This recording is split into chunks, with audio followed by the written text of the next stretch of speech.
everybody, Sherilyn Rose here. I need a U and some honey to dump on it, so we're gonna have to MacGyver this.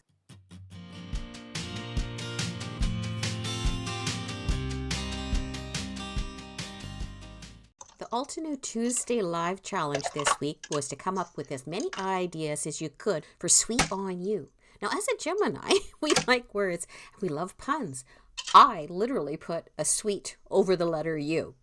I thought honey dumped over top of the sweet would be funny. And what goes well with honey? Honeycombs. If you happen to have an old honeycomb cover plate and pair it with some heavy-duty cardstock, voila! You got your own handy-dandy homemade stencil. I brush blended 2 colors through that stencil, an orange and a yellow in random spots. I'm smushing some orange down. I'm putting some water in there.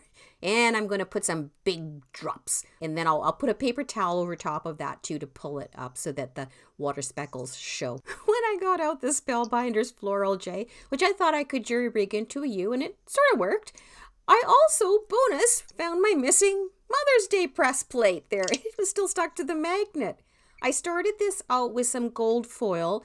That didn't work. I had used a hinge to tuck the foil under, as you saw there at the first part. I'm going to try it with some green here instead. I knew that was going to be my second color. There were probably 2 main reasons why it worked out better. Number 1, because green is a darker color, obviously has more contrast. And number 2, I'm actually using watercolor paper here, Canson XL, which is not something that you usually use for foiling. So it's a little bubbly. I'd already run it through, so it had the first impression, which made that watercolor smooth in that spot, so that when I put it through the green, it took a little better. I did the same again for the other side. I just jogged the first part of the J over. At the bottom where I've got that little part that's missing for the U, I used some transfer glue. Let that dry, set a bit. I'm bringing in 2 different foils because I want it to have that bumpy appearance to make it look like a beehive. I grabbed out the Maker's Movement nested arches and die cut it out. Here I'm trying out what do I want for my background color. The one orange was too flat. The yellow was way too light, and that middle orange just set the contrast right. I'm cropping that down so it'll set on my card panel in the background. I am now going to work on the sentiment. This is the altenew Stylish Greetings. It had a part that was so sweet. I cut it out 3 times there. 1, 2, 3. With just the sweet portion. I stack them up, gluing them together here. This next part might be what happens when your nails just might be a little bit too long and you're trying to pull something across a silicone grippy mat. We got it in the end though. I'm going to blend some yellow and some orange across that. I tried a gradient first. It looked good there by itself. When I put it on the card panel in the spot that it was going, it didn't have enough definition, so I did end up later putting some yellow across the top so that it stood out a little bit better. This is where I'm starting the first layers.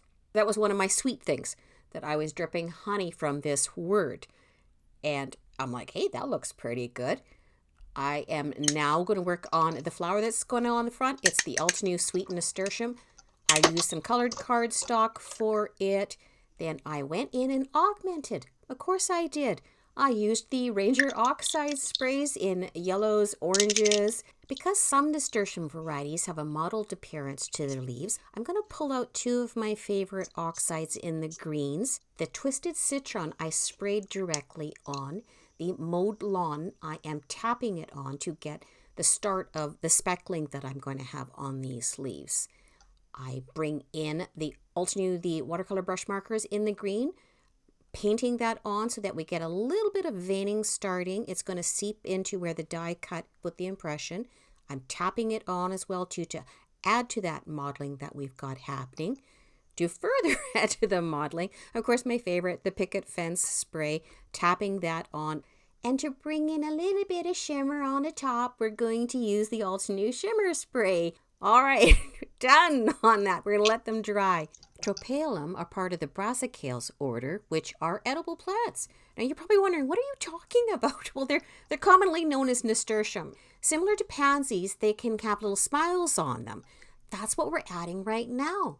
We'll start out with some of the lighter yellows, deepen it up on each of the petals, but typically 2 of the top larger petals will have a darker spot on them. I'm bringing in the orange first and then the red jasper. The red jasper, I'm grabbing out my detailed brush so that I can have as small of a defined spot as possible by angling it on the side and just feathering it up.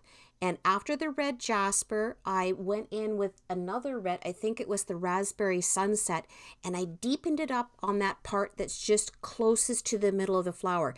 Now, we can't see this, but the bees actually will see that veining, and it guides them in to where they want to go in and get the pollen, and then, of course, fertilize the plant. Other cool fact, nasturtiums are poor man's caper.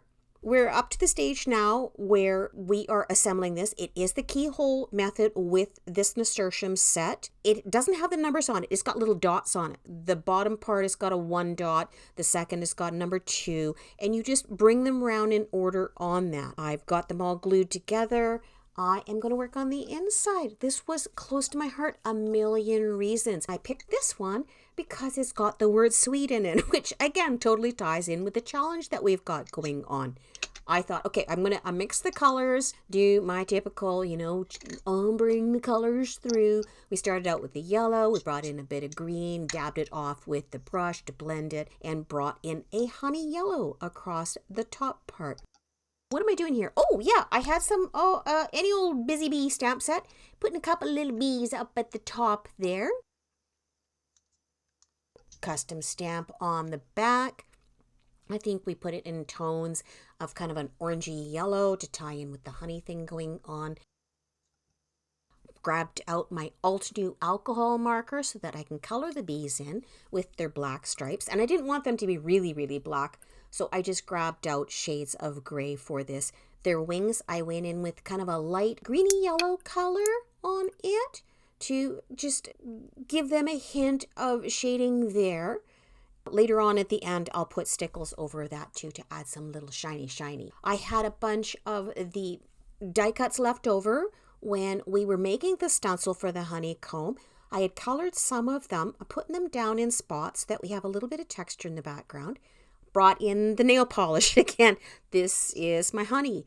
I am dripping it here, and I'm doing each section in turn so that I can try controlling where the drips are going. So just putting a dab there, holding it up, tapping, so it has like that gloop coming down off of the sweet word, right? So sweet on a you, or sweet on you.